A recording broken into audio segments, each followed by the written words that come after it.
Alright guys, welcome back to the channel. Well, got the trash on the back of the truck. We're going to take the s10 and really give it a valid effort. See how good we can get it to run on the motor at the little spot we normally do the draggy for the Z. I'm not going to go through and go out on the highway where we was the other day. I'm going to go out here and do a burnout and see what it'll do. Some people said I sandbagged it. Might have. Might not have. We're gonna find out and see if I can PB, or if I can not PB. If I can actually make this thing go down the road faster than a 798, faster than my Kawasaki. My Kawasaki went a 790 on the street tires. So we're gonna see if we can't make this thing right here go at least 760. I feel like 760 is doable. We ain't gonna tell Kate, we don't got Kate with us today. So I feel like 760 is doable. So even with the trash bag on back. So we're gonna find out. Ride with me for a minute. Would you look at this? How come it come apart? Heard something slap. I said, what's that noise? Looked down, my voltmeter wasn't charging. I said, man, the pulleys look good. I said, I bet that was my belt. So I pulled over. Sure enough. So let me go ahead and see if I can cut this apart, see if I can get it something good enough to make it to the local Advance to put me a new belt on this thing. Well, I got it back on. It was a little pain in the butt without any help or no tools, but we got it.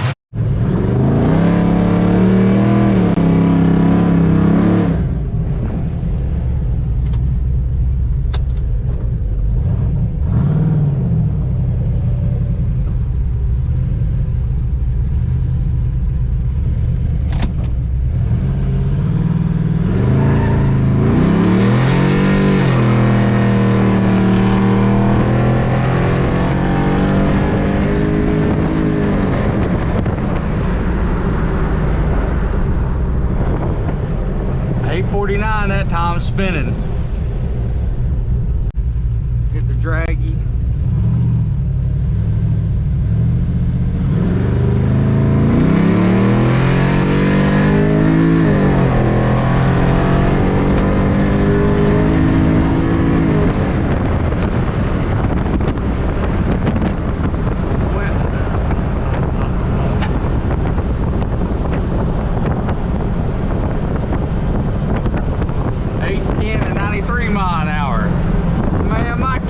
You'll mess this whole thing up.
Alright, got the fender here. I'm gonna paint for Nigel for old PT loser.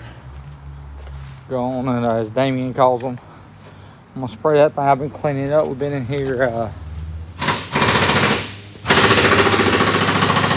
the motor out of this cable member, rear end, pulling the motor out of that one, the rear end cable member, and all put it all out in this car. It's going from a GT car to a coupe car.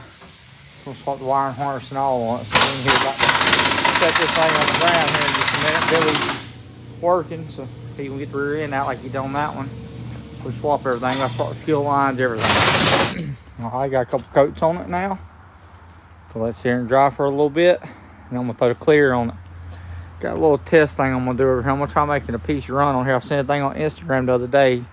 I was talking to the Paint and Paper Hustle on Instagram. This guy went through and he run a paint job, and then like he had a run. So then he took a piece of tape and just put a piece of tape across it and pulled the run off. And I think it's bogus. He thinks it's bogus. But I got this hood here. I said, you know what? I'll try it, because the dude has a bunch of videos up on Instagram, and they all look legit. So I was like, you know what? I'll throw a piece of tape on it and see what it'll do. So I'm gonna clear that thing in a minute. When I clear that thing, and we're gonna figure it out if it's bull crap or if it's for real. You can tell I went ahead and hit a little run spot right there. Now I'm gonna try to see if I can get it out with tape and see what it turns out like. Let's see why it's still tacky. Let's see. Yeah, let me try this real quick. Yeah, I'd say that was a fail on my part. I tried it. Didn't work. Oh well. Maybe it's my technique. Don't look too bad. And you know, as always, I'm going to wet sand and buff it. I'm going to make it. I see I had a little bug right here. I had a little bit of a run right there. But like I said, I'm going to let that little thing die out. We're going to go through and we're going to wet sand this, because this goes on a customer's car to make it slick. Like I said, that clears line pretty good, as you can tell. It don't look too bad right there.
So I'm here to take apart the Coder's transmission. I got to look, and I noticed on this right here, let me stand it up, the one-way clutch here, set discoloration.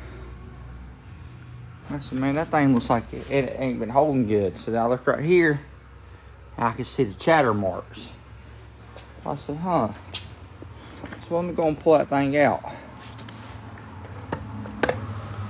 Look at that thing right there. Oh my. That thing right there took a freaking beating. I ain't never seen one that bad. I ain't gonna lie to you. I ain't never seen one that looked that bad.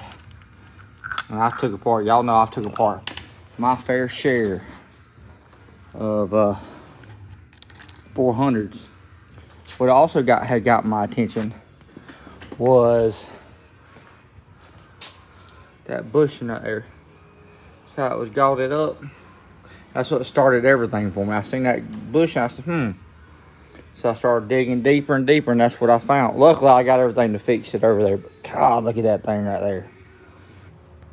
Just for anybody that ain't never took apart one of these races, off the back of the center support, they're pressed in with a dowel, but they're bolted in here. And this thing right here is kind of a little tough, but it's hardened steel, so you ain't gonna damage it. But you take your chisel, you grind it down, and you beat up in between it, and that's how you get that off if you got one that's boogered up, to replace with the other one. And then when you get done, you gotta go back through and you gotta file your edges, bolt everything up, Loctite it, be ready to go. But that's how they do that. Now it's gonna get some damage to it. So if you're a purist and you don't care about it, you like stuff to be flawless, you might not want to do this. But if you want to save yourself a little bit of money from having to buy center support, you take a hand file and you hand file that back down. The marks just where it's below the point, it won't hurt nothing. Now I'll brake clean it up and I'll Loctite my bolts, stick it together. Like I said, this piece right here didn't get damaged at all. That's what really matters. This right here.